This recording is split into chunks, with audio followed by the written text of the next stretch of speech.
Hello दोस्तों, स्वागत है आपका एक बार फिर से वॉइस के पार्ट 9 में। इस पार्ट में आज हम कुछ खास तरह के सेंटेंसेस आपके लिए लेकर के आए हैं जिनके बारे में अपन अक्सर बहुत कम पढ़ते हैं। जैसे बात करते हैं इनडायरेक्ट सेंटेंसेस की। इनडायरेक्ट सेंटेंसेस जो होते हैं उनका पैसिव वॉइस बनाना। तो दोस्तों आपने संभवतः शायद पढ़ा है, नहीं पढ़ा है मुझे नहीं पता, लेकिन बहुत कम पुस्तकों में ऐसा देखने को मिलता है कि जहां पर ये दे रखा हो कि इनडायरेक्ट सेंटेंसेस का पैसिव वॉइस कैसे बनाया जाता है। ठीक है, तो आपकी जानकारी के लिए ये सारी चीजें मैं इकट्ठी करके आज आपके सामने लेकर के आया हूं। ठीक है, वैसे तो हमें इनडायरेक्ट सेंटेंसेस का पैसिव बनाने की जरूरत नहीं पड़ती है, लेकिन बनाना पड़ जाए तो फिर हम किस प्रकार से इनका पैसिव वॉइस तैयार करते हैं। तो देखिए, पहले देखें, जैसे डायरेक्ट इनडायरेक्ट का जो सेंटेंस होता है, इनडायरेक्ट का जो सेंटेंस होता है यदि एक्टिव वॉइस में दिया जाए तो इस प्रकार से दिया जाएगा, सब्जेक्ट वर्ब प्लस ऑब्जेक्ट, ये पार्ट हो गया। फिर इसके बाद में कोई कंजंक्शन दे रखा है, फिर कोई सब्जेक्ट वर्ब या कुछ और जो कुछ भी दे रखा है। ठीक है,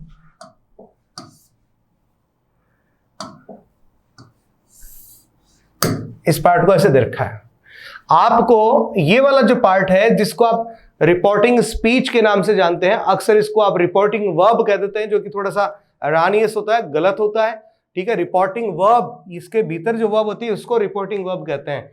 ठीक है, तो ध्यान रखिएगा इस चीज को। ये जो हिस्सा है इसको अपन रिपोर्टिंग स्पीच कहते हैं, और ये वाला हिस्सा जो है इसको अपन रिपोर्टेड स्पीच कहते हैं। ठीक है, reporting and reported speech. Okay, तो आपको करना क्या है, यहां पर ये जो रिपोर्टिंग स्पीच है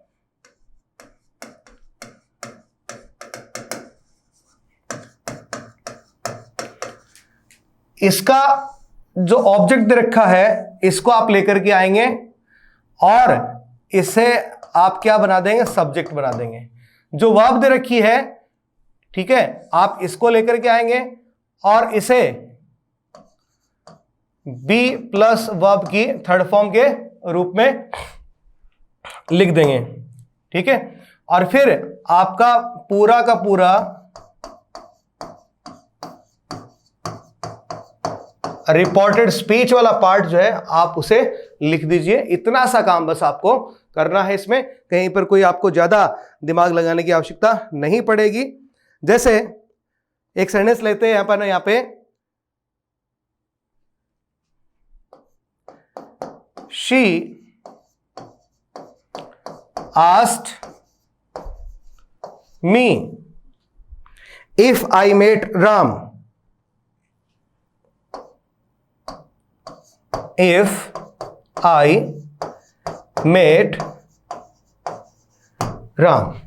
ठीक है दोस्तों, तो यहां पर देखिए She asked me, ये आपके रिपोर्टिंग स्पीच वाला पार्ट है। इफ आई मेट, ये आपके रिपोर्टेड स्पीच वाला पार्ट है। आपको सिर्फ करना इतना है, यहां रिपोर्टिंग स्पीच में जो ऑब्जेक्ट है अर्थात मी, उसको लेके आइए और सब्जेक्ट के केस में लिखिए आप इसको। आई आस्क्ड वर्ब की सेकंड फॉर्म दे रखिए, तो बी का सेकंड फॉर्म यानी वॉज तथा वर्ब में से उपयुक्त वॉज लेकर के आइए। आई वॉज वर्ब की थर्ड फॉर्म बनाइए, आस्क्ड आई वॉज आस्क्ड। अब यहां पर बाई हर लगाने की आपको आवश्यकता नहीं है, लिखना चाहे तो वैसे लिख सकते हैं, बट इसकी कोई आवश्यकता नहीं रहती है। I was asked by her लिखना चाहे तो इफ आई मेट राम।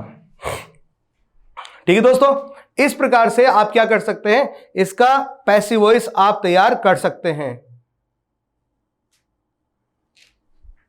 एक सेंटेंस और देखिए, आई asked her to make a cup of coffee. I asked her to make a cup of coffee. ये आपका रिपोर्टिंग स्पीच रहा और ये आपका रिपोर्टेड स्पीच। यहां से ऑब्जेक्ट को लेकर के आइए, सब्जेक्ट बनाइए, she was asked, she was asked to make a cup of coffee. ठीक है, यहां पर अपन ने बाई मी इसकी जरूरत नहीं समझी, इसलिए अपन ने इसको नहीं लिखा है दोस्तों। आगे बढ़े तो कुछ एक्सक्लेमेटरी सेंटेंसेस जो होते हैं वो भी कभी कभी पैसिव वॉइस के लिए दे दिए जाते हैं, लेकिन इस प्रकार के जो वाक्य होते हैं एक्सक्लेमेटरी सेंटेंसेस में जिस प्रकार का भाव आता है उसी भाव के अनुसार हमें क्या करना चाहिए, उसका पैसिव वॉइस तैयार करना चाहिए। जैसे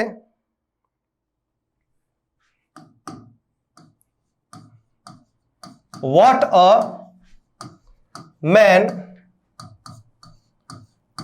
you are, what a man you are. तो इसके मीनिंग को सिर्फ ट्रांसफर करना है वर्ब बी के सहारे। तो आप क्या लिख सकते हैं, it is exclaimed that you are a great man. वाक्य का जो भाव है उसको शिफ्ट कर देंगे यहां पे, it is exclaimed, be plus verb की थर्ड फॉर्म, इसका आना जरूरी है पैसिव वॉइस बनाने के लिए, तो लेके आगे अपन it is exclaimed that you are a great man. दोनों सेंटेंसेस का मीनिंग सेम है, इसलिए कहीं पर कोई आपको घबराने की आवश्यकता नहीं है। इसको चाहे तो अपन इस सेंटेंस को यूं भी लिख सकते हैं, you are exclaimed to be a great man। Verb be का प्रयोग यहां पर भी हुआ है, वर्ब बी प्लस वर्ब की थर्ड फॉर्म के बिना पैसिव वॉइस अपन नहीं बना पाएंगे। और देखिए आगे एक आध सेंटेंस और ले लेते हैं बीच में।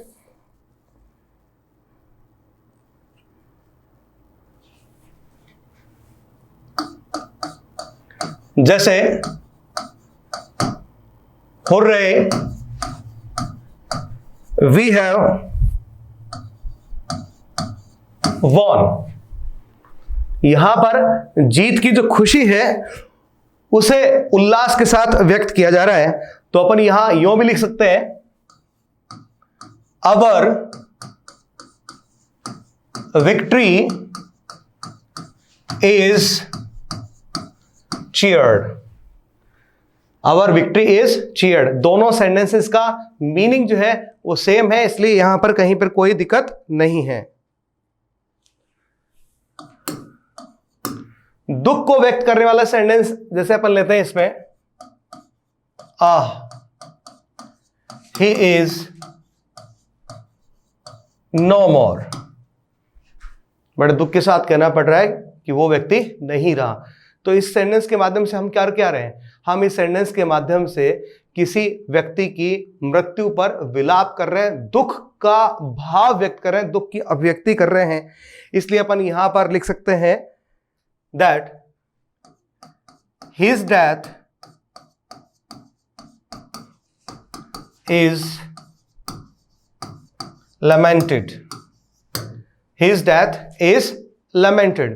इतना लिख करके भी अपन क्या कर सकते हैं, पैसिव वॉइस का निर्माण कर सकते हैं। ठीक है दोस्तों, इनके अलावा यदि अपन आगे बात करें तो हमारे पास ऑप्टेटिव सेंटेंसेस भी हैं जिनका पैसिव वॉइस बना सकते हैं हम चाहे तो, हालांकि नहीं बनाते हैं लेकिन चाहे तो क्या कर सकते हैं, इनका पैसिव वॉइस भी बना सकते हैं। अब ऑप्टेटिव सेंटेंस कौन से वाक्य होते हैं, ऑप्टेटिव सेंटेंस वो वाक्य होते हैं जिनके प्रारंभ में मे का प्रयोग होता है और सेंटेंस के एंड में आपको क्या मिलता है, एक विस्मयादि बोधक चिन्ह, मार्क ऑफ एक्सक्लेमेशन मिलता है। ठीक है दोस्तों, इस प्रकार के जो सेंटेंस होते हैं उनके द्वारा हम क्या करते हैं, शुभकामना व्यक्त करते हैं अर्थात विश, आशीर्वाद देने का कार्य करते हैं अर्थात ब्लेस, कर्स बद्दुआ देने का कार्य भी करते हैं। इस प्रकार के जो भाव हैं इनका प्रयोग हम इच्छार्थक वाक्यों अर्थात ऑप्टेटिव सेंटेंसेस के माध्यम से करते हैं। ठीक है, यहां पर आपको क्या मिलता है, सब्जेक्ट, और फिर ये आपको यहां पर क्या मिलता है, वर्ब, यहां पर कुछ भी हो सकता है। ठीक है, तो इनका पैसिव वॉइस हम किस प्रकार से बनाते हैं वो जरा सा देख लीजिएगा। पैसिव वॉइस बनाते समय हम क्या करेंगे, सबसे पहले लिखेंगे इट, फिर वर्ब बी, ये जो वाक्य का भाव होगा उनमें से कोई शब्द जैसे विश्ड या ब्लेस्ड या कर्स्ड, ठीक है, इस प्रकार का, या और कोई शब्द जो इस प्रकार के किसी भाव को व्यक्त करता हो उसको अपन लिखेंगे, फिर दैट का प्रयोग करेंगे, फिर सब्जेक्ट, फिर में, फिर वर्ब की फर्स्ट फॉर्म, फिर आगे वाक्य में जो कुछ दिया गया होगा उसको अपन यहां पर लिख देंगे। दोस्तों आप इस स्ट्रक्चर को नोट कर लीजिएगा फटाफट, या स्क्रीनशॉट लेकर के आप बाद में भी इसको नोट कर सकते हैं। ठीक है दोस्तों, लिख लिया होगा आपने, तो एक सेंटेंस देख लेते हैं साथ में ही।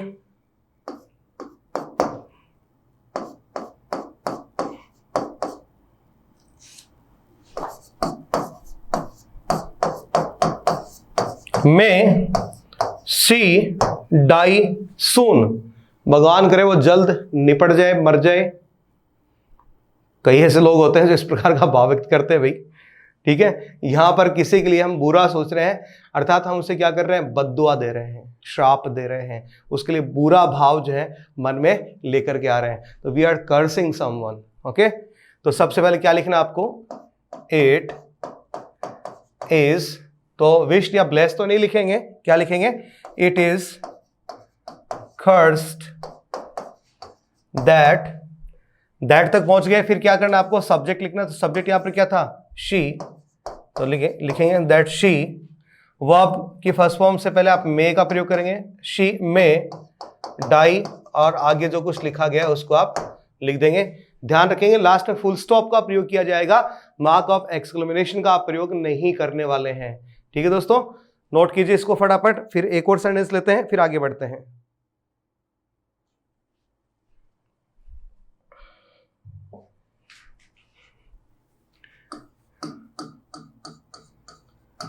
May God हेल्प यू, भगवान तुम्हारी मदद करे। तो यहां पर अपन क्या कर रहे हैं, भगवान से एक्चुअली प्रार्थना कर रहे हैं कि फला फला व्यक्ति की आप क्या करो, मदद करो। तो गॉड शब्द जब आता है तो प्रे का फीलिंग इसमें छिपा होता है, इसलिए विश्ड, ब्लेस या कर्स की बजाय हमें प्रे शब्द का यहां पर काम में लेना चाहिए। वाक्य में सबसे प्रारंभ में अपन लिखेंगे इट इज, वर्ब के रूप में अपन लिख देंगे प्रेड, तो इट इज प्रेड, दैट लिखेंगे, दैट सब्जेक्ट लिखेंगे गॉड मे हेल्प यू, और इस प्रकार से आपका ये पैसिव वॉइस जो है यहां पर तैयार हो जाएगा दोस्तों। ठीक है, तो मेरे ख्याल में यहां पर आपको किसी प्रकार की कोई दिक्कत नहीं आई होगी। अब इसमें अपन आगे बढ़ते हैं थोड़ा और।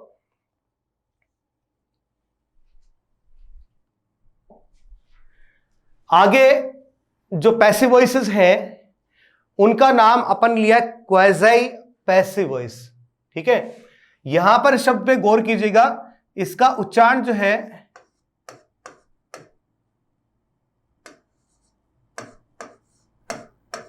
ये कुछ इस प्रकार से होगा आपके लिए, क्वाज़ी। ठीक है, नहीं कि क्वासी, आप इसको क्वासी मत पढ़िएगा, इसको क्या पढ़ना है आपको, क्वाज़ी। ओके, क्वाज़ी आप एक बार लिख सकते हैं, नोट कर सकते हैं, मैंने आपको हिंदी में भी इसका प्रोनाउंसिएशन जो है आपके सामने यहां पर लिखा है।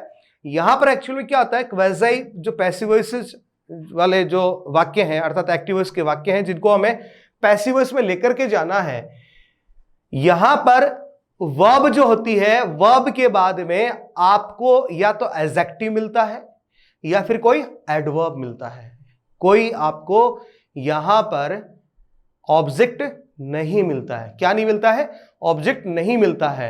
ठीक है, यहां पर जो एडजेक्टिव होता है, हो सकता है आपको ऑब्जेक्ट जैसा लगता होगा लेकिन है नहीं। ठीक है, क्या मिल सकता है आपको? एडजेक्टिव मिल सकता है, और क्या मिल सकता है आपको? एडवर्ब मिल सकता है। इसलिए अपन ने इनको कितने भाग में बांट दिया? 2 भाग में बांट दिया है। ठीक है, तो पहले जो सेंटेंसेस हैं क्वेज़ी पैसिव वॉइस वाले, उसमें कौन से ले रहे हैं अपन? एडजेक्टिव वाले वाक्यों को ले रहे हैं। ठीक है, यहां पर जो एडजेक्टिव वाले जो वाक्य आते हैं उनका पैसिव वॉइस किस प्रकार से बनाना है जरा देखिएगा। आप सीधे सेंटेंस देखिए और उससे फिर अपन इसका फॉर्मूला जो है जनरेट करते हैं।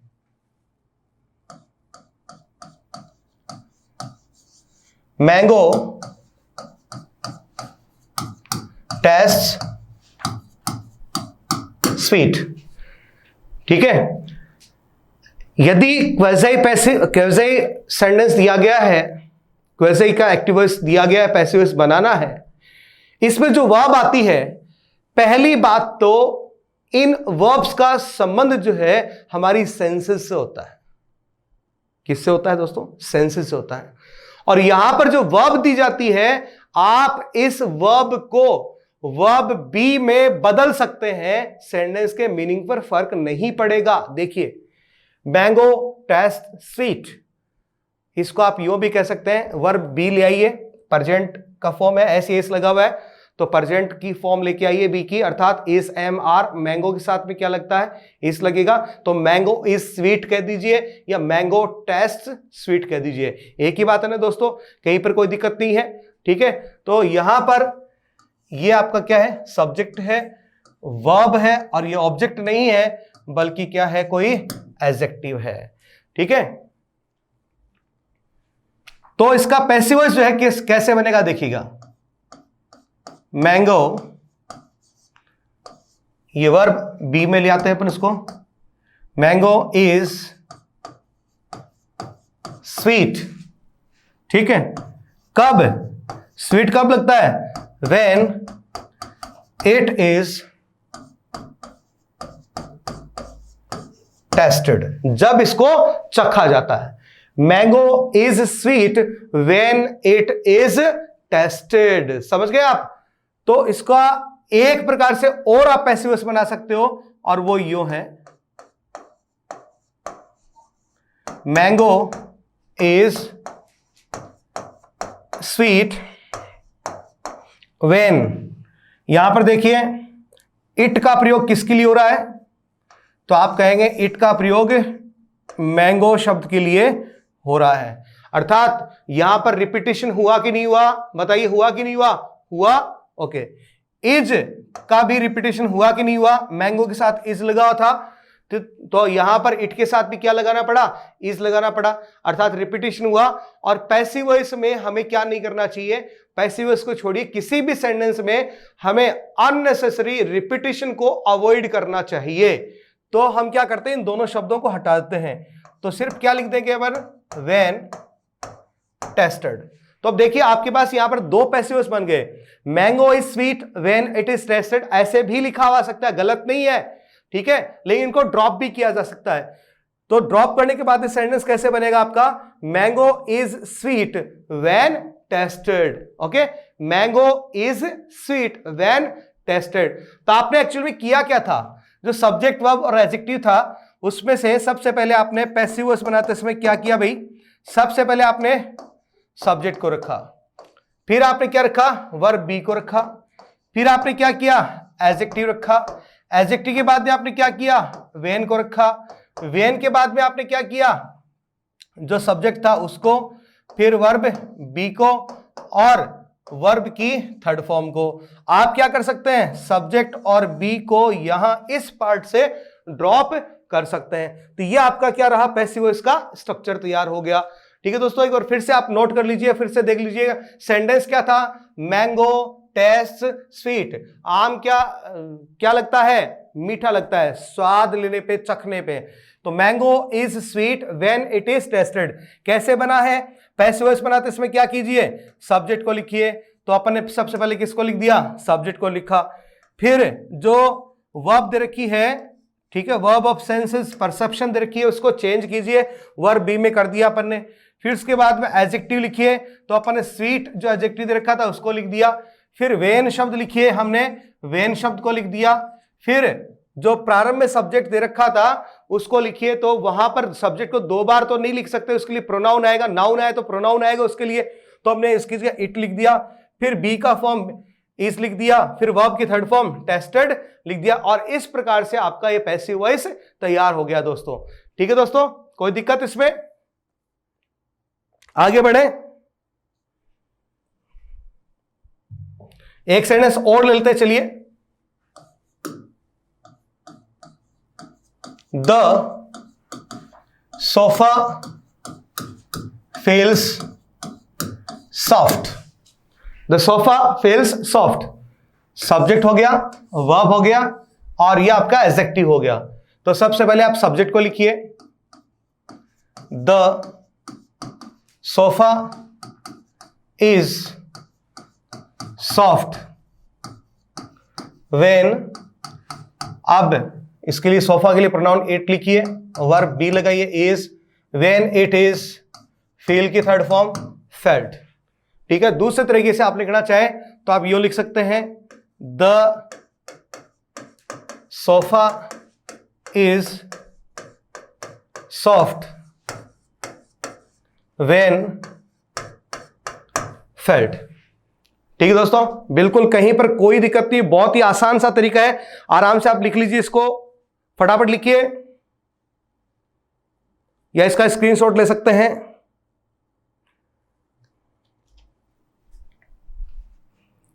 आगे बढ़ते हैं, फिर दूसरे नंबर पे, इसी के दूसरे नंबर पे अपन जो सेंटेंस ले रहे हैं वो है एडवर्ब वाले वाक्य।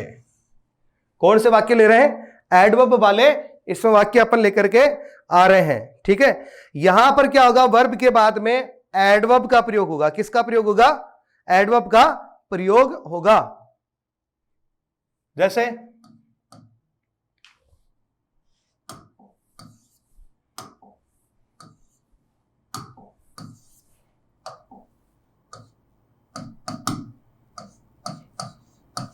द पोयम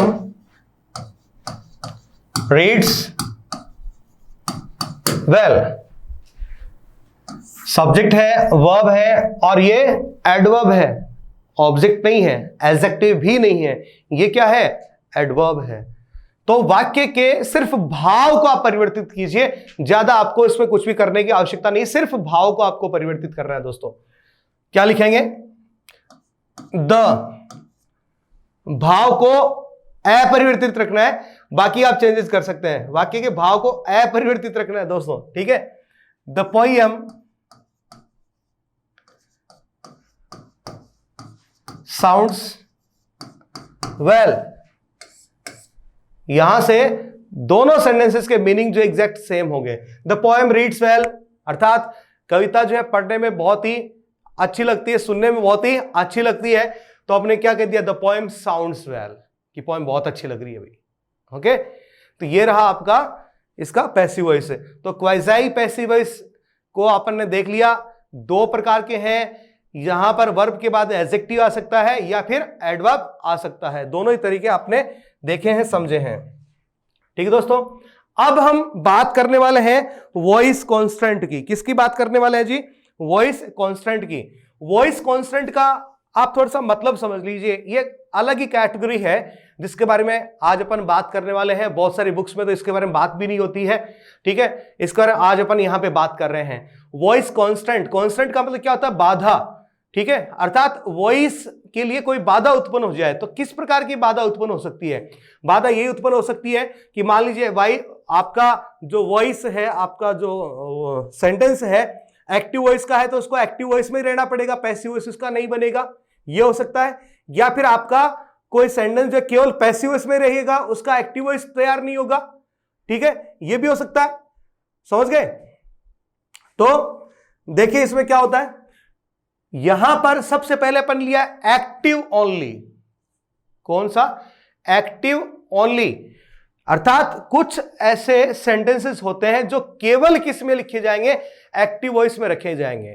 तो बहुत ही सिंपल सी जाहिर सी बात है कि यदि आपके वाक्य में ऑब्जेक्ट नहीं है, अर्थात वर्ब आपकी इंट्रांजिटिव है, या कॉपुलर वर्ब का प्रयोग हुआ, कॉपुलर या कॉपुला, वर्ब ऑफ इनकंप्लीट प्रेडिकेशन भी जिसको अपन कहते हैं, इसका प्रयोग हुआ है, तो आपका सेंटेंस जो कभी भी पैसिव वॉइस नहीं बन सकता है। दोस्तों क्या नहीं बन सकता?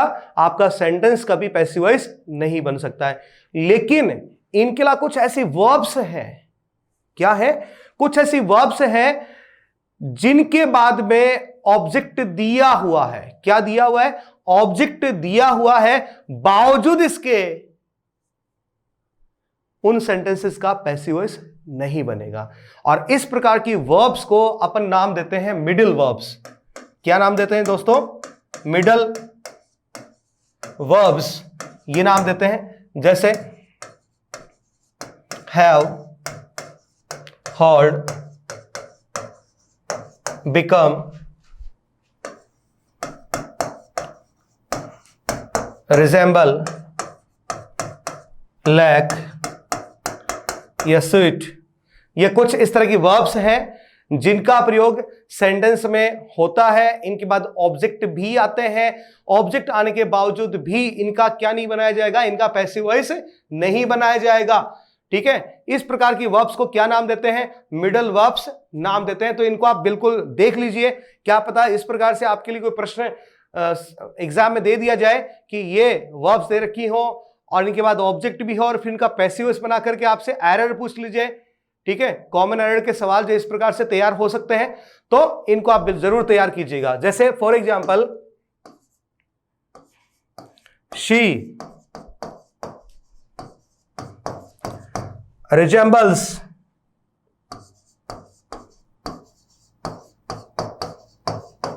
her mother, उसकी शक्ल अपनी मां में मिलती है। She resembles her mother. तो अब इसका पैसिव ऐसे नहीं बनाने लग जाएगा, her mother is resembled by her, ऐसा नहीं होगा, इसका पैसिव वॉइस नहीं बनेगा। जैसे ही बिकेम अ लॉयर, वह एक वकील बना।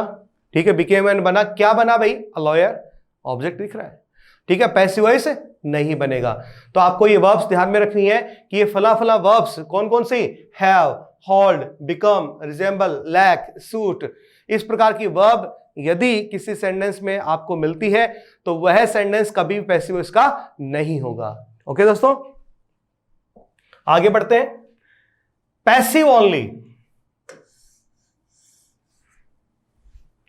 पैसिव ओनली, तो देखिए इसका मतलब ये होता है कि वो वर्ब्स जिनका इस्तेमाल केवल ही किस में होगा? पैसिव वॉइस में होगा। ठीक है, कहां नहीं करना? एक्टिव वॉइस में नहीं करना। जैसे बी के बाद में क्या आ गया? बॉर्न, किसके रूप में? वर्ब की थर्ड फॉर्म के रूप में बी के साथ आया है, तो हमेशा किस में आएगा? पैसिव वॉइस में आएगा। बी ड्राउन्ड किस में आएगा? केवल पैसिव वॉइस में आएगा। जैसे सेंटेंस देखिए, ही वॉज, बी का रूप हो गया, born in Delhi. He was born in Delhi, उसका जन्म कहां हुआ? दिल्ली में हुआ। ओके, जन्म देने वाली कौन? मां।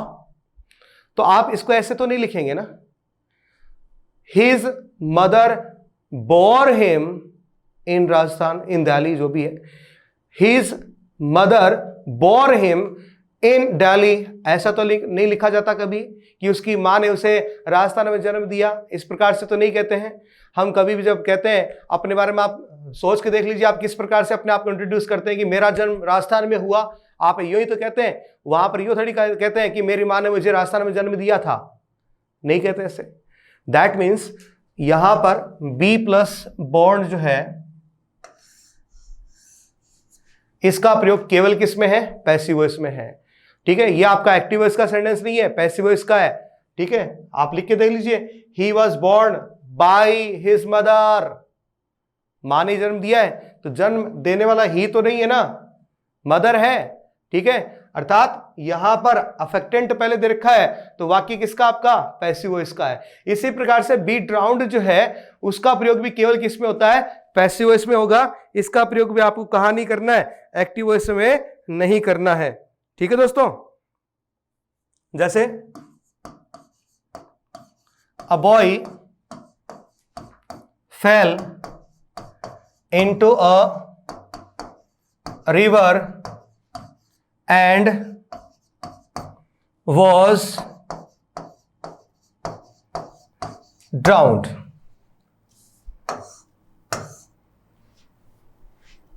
ठीक है, यहां पे देखिए एंड was drowned क्या है? पैसिव फॉर्म में है। समझ गए आप?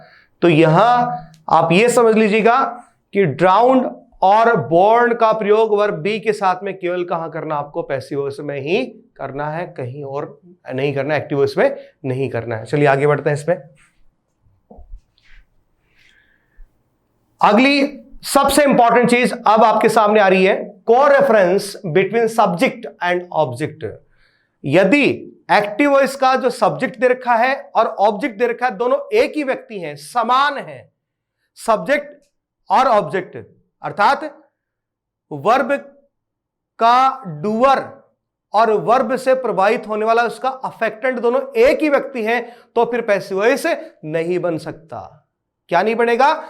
तो उसका पैसिव वॉइस नहीं बन सकता। जैसे देखिए आई सॉ, इसमें थोड़ा सा पहले मैं बताता हूं कि को-रेफरेंस बिटवीन सब्जेक्ट एंड ऑब्जेक्ट। यदि एक्टिव वॉइस के सब्जेक्ट तथा ऑब्जेक्ट के बीच में को-रेफरेंस पाया जाता हो, दोनों एक ही व्यक्ति हो, सब्जेक्ट और ऑब्जेक्ट एक ही व्यक्ति है, एक ही वस्तु है, तो उनका पैसिव वॉइस नहीं बनता है। ठीक है, पहले इसमें पहली कैटेगरी में क्या लेकर के आ रहा हूं? पहले मैं लेकर के आ रहा हूं रिफ्लेक्सिव प्रोनाउन। क्या लेकर के आ रहा हूं? Reflexive pronoun. जब को-रेफरेंस होता है तो क्या मिल सकता है आपको? Reflexive pronoun. और ध्यान रखिए, रिफ्लेक्सिव प्रोनाउन केवल वाक्य में ऑब्जेक्ट के स्थान पर ही मिलते हैं, आपको पता है। ठीक है, प्रोनाउन वाले सेक्शन में अपन इसकी और भी चर्चा करेंगे। ठीक है, तो देखिए रिफ्लेक्सिव प्रोनाउन का प्रयोग यदि वाक्य में हुआ हो तो उसका क्या नहीं बनाना है? पैसिव वॉइस नहीं बनाना, एक्टिव वॉइस ही रहेगा। I saw my self in the mirror, मैंने अपने आप को आईने में देखा। I saw my self in the mirror. चलिए देखते हैं यहां पे आई क्या है? सब्जेक्ट। सॉ क्या है? वर्ब की सेकंड फॉर्म। माई सेल्फ क्या है? ऑब्जेक्ट है। लेकिन ऑब्जेक्ट के रूप में क्या है? रिफ्लेक्सिव प्रोनाउन है। ठीक है, इन द मिरर आईने में, यह आपका एडवर्ब है। ठीक है, अब चलिए वापस यहां पे आइए एक बार। यहां पे आई और माई सेल्फ दोनों एक ही इंसान है, दोनों एक ही इंसान है। दोनों के बीच में क्या है? को-रेफरेंस है, समानता है। ठीक है, दोनों एक ही व्यक्ति हैं, इसलिए क्या नहीं बनेगा? पैसिव वॉइस नहीं बनेगा। क्यों? क्योंकि आपको वहां पर डूअर और अफेक्टेंट दोनों चाहिए होते हैं।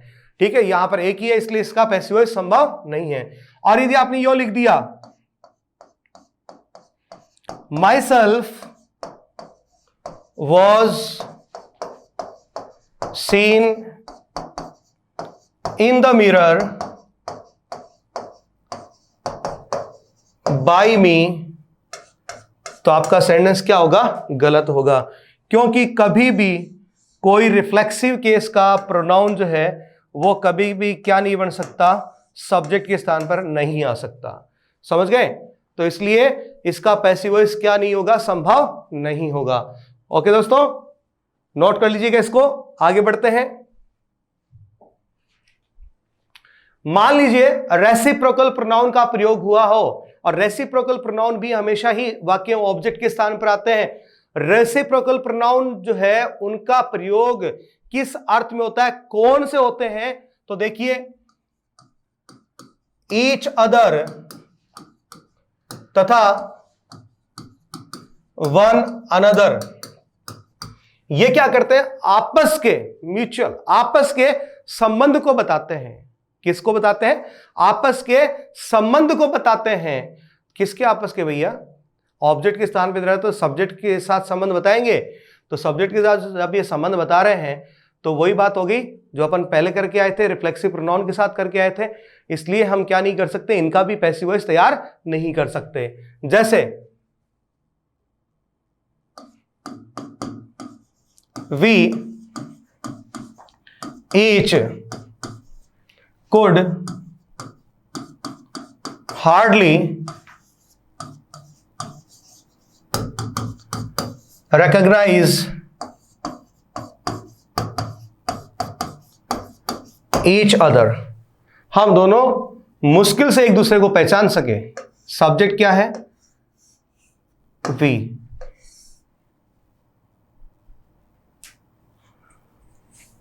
यहां पे ये शब्द हटाना है अपने को, गलत लिख दिया अपन ने, इसको थोड़ा पास ले जाते हैं।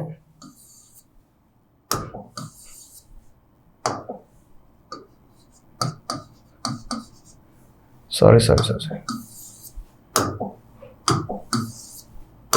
हाँ जी, आप देखिए, we could hardly recognise each other. We यहां पर क्या है? सब्जेक्ट है। कुड क्या है? मॉडल ऑक्सिलरी है। हार्डली एडवर्ब है। रिकॉग्नाइज वर्ब है। रिकॉग्नाइज पहचानना, किसे पहचाना? ईच अदर, ये आपका ऑब्जेक्ट है। ईच अदर का प्रयोग किसके लिए हुआ है? वी के लिए। वाक्य का अर्थ क्या, हिंदी में अर्थ क्या है? कि हम एक दूसरे को नहीं पहचान सके। ठीक है, अर्थात ईच अदर का संबंध किससे हो गया? सब्जेक्ट से। अर्थात वी के साथ इसका संबंध है। सब्जेक्ट और ऑब्जेक्ट में क्या मिल गया? को रेफरेंस। दोनों में क्या मिल गई? समानता। दोनों क्या है? एक ही व्यक्ति है, इसलिए क्या नहीं बनेगा? पैसिव वॉइस नहीं बनेगा। ठीक है, यदि आप इसको यूं लिख दें, each other could hardly recognized by us, तो आपका सेंटेंस गलत हो जाएगा। ठीक है, आपका सेंटेंस क्या हो जाएगा? गलत हो जाएगा। क्यों? क्योंकि ईच अदर जो है, पहली बात तो को रेफरेंस में थे, और दूसरी बात ईच अदर और वन अनदर जो है, इनका प्रयोग कभी आप सब्जेक्ट के स्थान पर नहीं करते हैं। समझ गए दोस्तों? इसलिए इसका पैसिव वॉइस नहीं बनेगा। लेकिन पैसिव वॉइस बनाना ही हो, बनाना जरूरी है, बनाना ही पड़ेगा, तो इसके लिए एक उपाय है। ठीक है, जो कॉम्प्रहेंसिव इंग्लिश ग्रामर है, जॉफ्री लीच, सिडनी रेमंड, ग्रीनबॉम, ठीक है, इनकी 4 लेखकों की एक साथ जो बुक आती है, उसमें ये तरीका बताया गया है। ठीक है, वहां पर यह कहा गया है कि आप क्या कीजिए, ये जो रिफ्लेक्सिव प्रोनाउन है, इसको आप 2 टुकड़ों में तोड़िए। यदि आपको पैसिव वॉइस बनाना ही पड़े तो क्या कीजिए, आप रिफ्लेक्सिव प्रोनाउन के 2 टुकड़े कीजिए। तो ईच अदर का क्या हो जाएगा? ईच अलग हो जाएगा, अदर अलग हो जाएगा। ठीक है, तो कैसे लिखेंगे फिर अपन इसको? ईच कुड हार्डली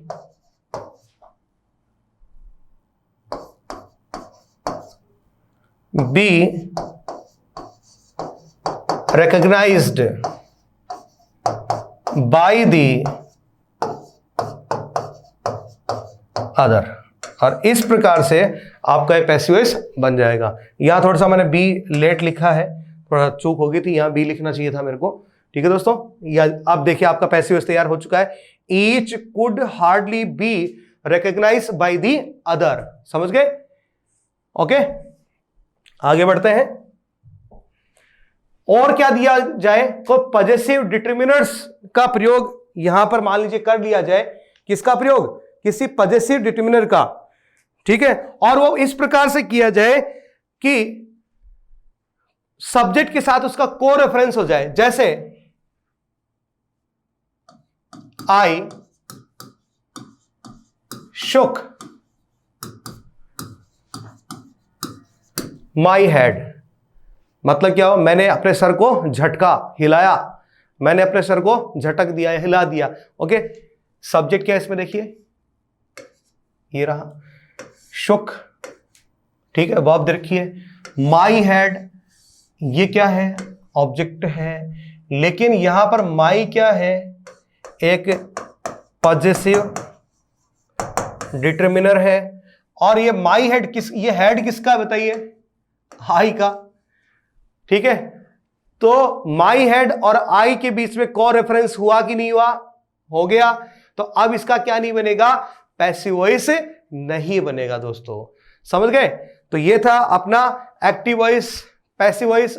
इससे रिलेटेड आपके कोई क्वेश्चंस हो, कोई क्वेरीज हो, आप कमेंट बॉक्स में जरूर लिखिएगा। ठीक है, उम्मीद करता हूं आज का सेशन आपको बहुत बहुत पसंद आया होगा, मजा आया होगा आपको पढ़ करके। तो इसी प्रकार से आप इस चैनल को लाइक, शेयर, सब्सक्राइब करते रहिए। Thank you.